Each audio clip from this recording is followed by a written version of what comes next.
Is the Nothing Phone 3A the best value for money mid-range smartphone at the moment? Let's find out.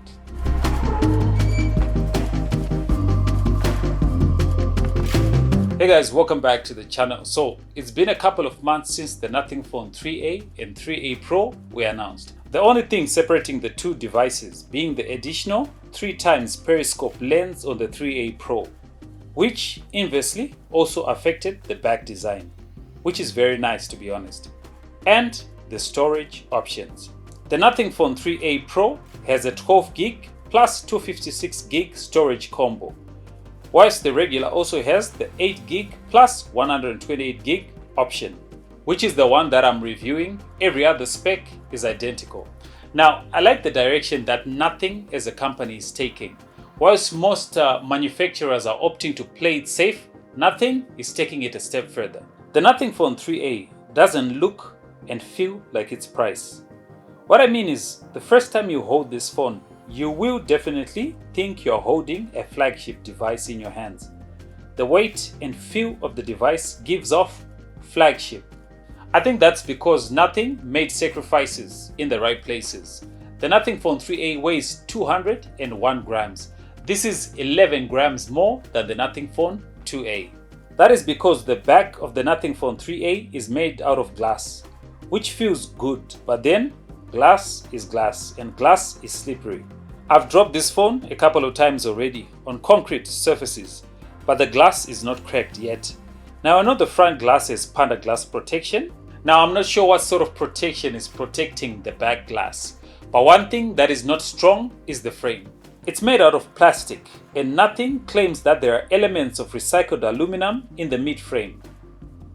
But I can definitely tell you that Nothing Phone 3A will not be able to handle sustained drops over time.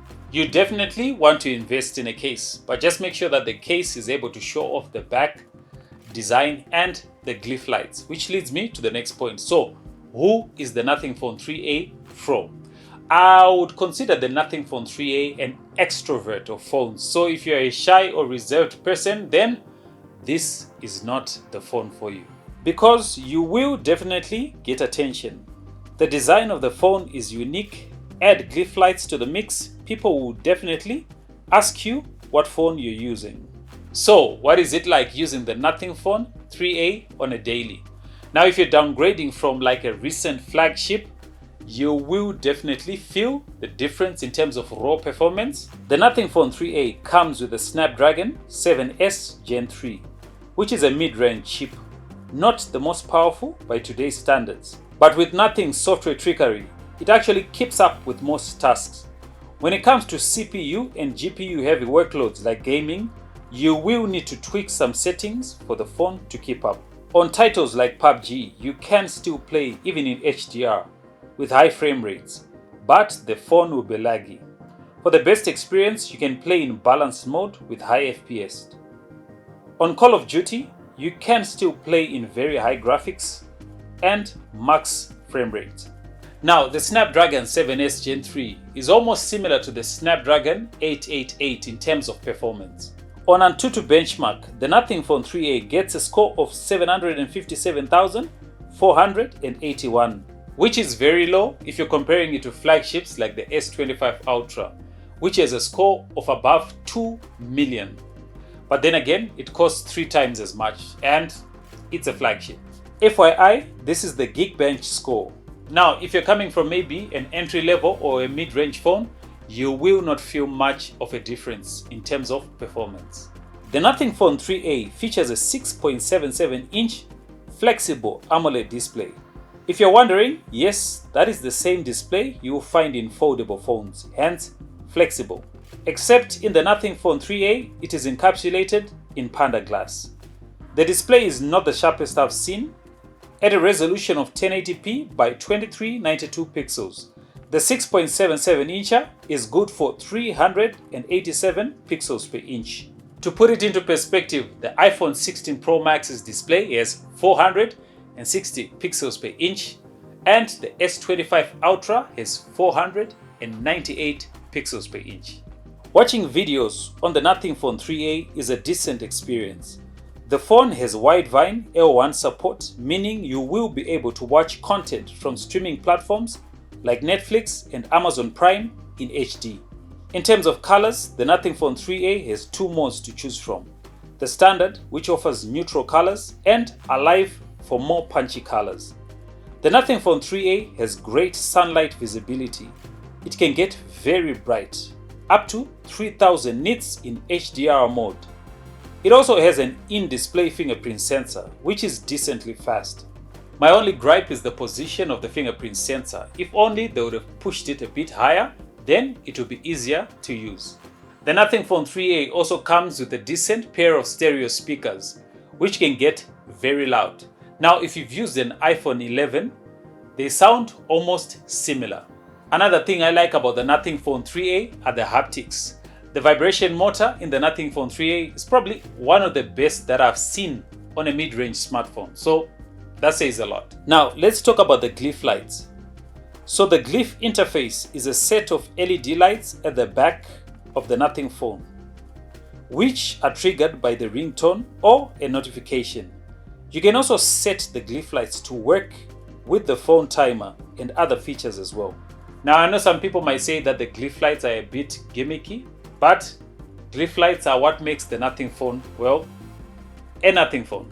It is an extroverted phone after all. The phone comes with its own glyph light ringtone combos, but if you feel adventurous, you can also program your own combo as well.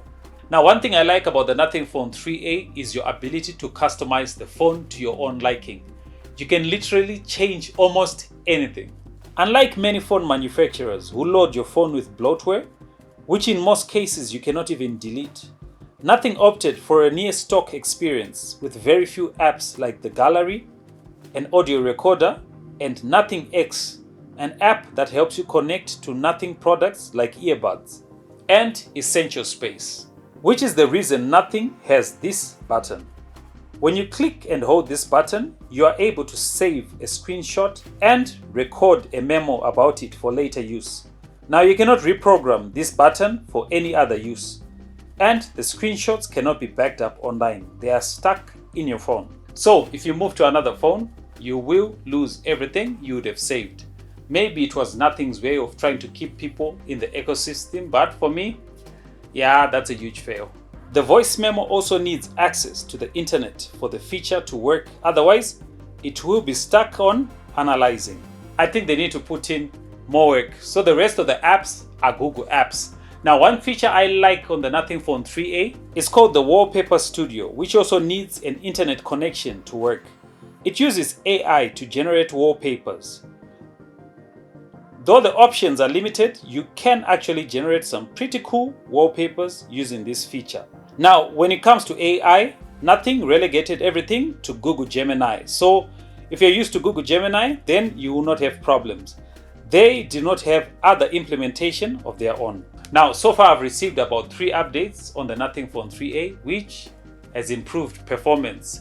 Now, if you're going to buy the Nothing Phone 3A, you can expect 3 major software upgrades and 6 years of security updates, which is pretty cool in my opinion.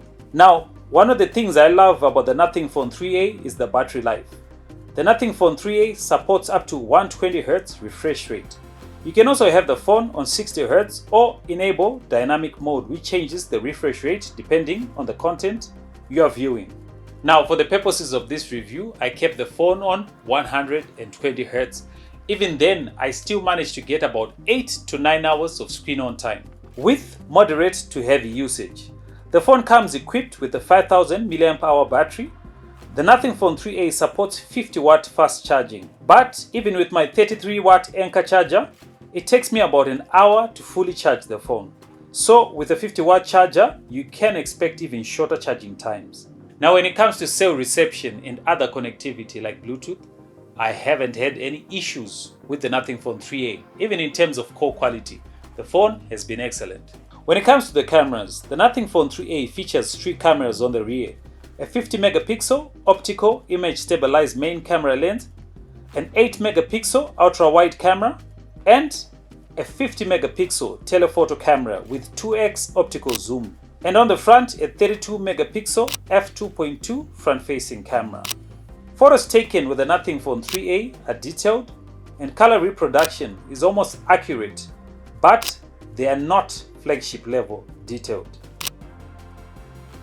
Now theoretically, the 7S Gen 3 can record 4K up to 60 frames per second, but the Nothing Phone 3A is limited to 4K 30 FPS. In my opinion, the 4K on the Nothing Phone 3A is not detailed. The dynamic range is limited, and in areas with less light, the footage comes out very grainy. The front-facing camera is a similar story. Photo quality is not the best, and video quality maxes out at 1080p 60 FPS. Stabilization is not great. Now obviously at $379 you cannot expect perfection. There would definitely be trade-offs. But overall, the Nothing Phone 3A is a great mid-range budget phone. Now at a $400 price range, the Nothing Phone 3A faces stiff competition from devices like the Poco F6 Pro. It's almost a year old now, but then it features a Snapdragon 8 Gen 2, which is a flagship. But you also need to contend with the bloatware. There's also the Samsung A36 if you can contend with the poor processor, and a OnePlus Nord 4, as well as the Redmi Note 14. Now obviously at that price range, compromises were made, so if you're comfortable with a plastic frame, UFS 2.2 storage, and a mid-range processor, if these are not deal breakers for you, then the Nothing Phone 3A is a good phone if you're on a budget. Now if you found this video useful, subscribe, leave a like and leave a comment down below. Otherwise I'll see you in the next video.